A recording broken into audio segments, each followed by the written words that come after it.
quite an exciting day here at the federal courthouse in Washington, D.C., where there was a mistrial in the Roger Clemens perjury case, which had been coming along for a long time. It was day 2 of the trial, and suddenly it's over.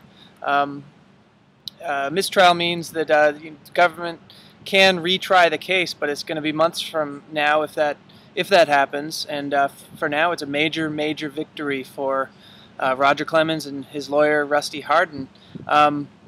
The judge declared a mistrial because some evidence was shown to the jury that violated an order by the judge before the trial, saying you can't have this shown to the jury.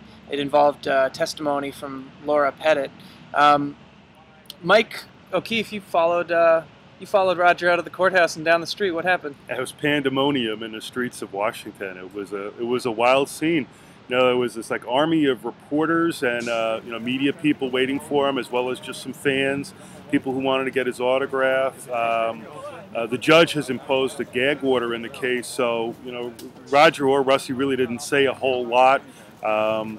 They started to move down the street, really just trying to get away from the press. I mean, you had guys with cameras, the TV guys, just tripping over each other, tripping over these street planters and curbs and fire hydrants. People were thrusting and shoving baseballs and pieces of paper at Clemens, asking him for his autograph. One woman stopped him on the street and gave him a hug and told him that she loved him. Wild scene, and they ducked into an Au Bon Pain, one of the chain restaurants around here. It was also kind of a sad day, right? I mean, in some ways, one of the last people to leave the courthouse was FBI Special Agent John Longmire, who's been working on this case for about 3 years now. And the prosecution, I guess you could say they made a mistake, and it really, spoils the summer for a lot of people that were working really hard on this case. So, the judge wasn't happy. Nobody was happy. It was kind of a pathetic scene, to be honest. But Mike, what happens next?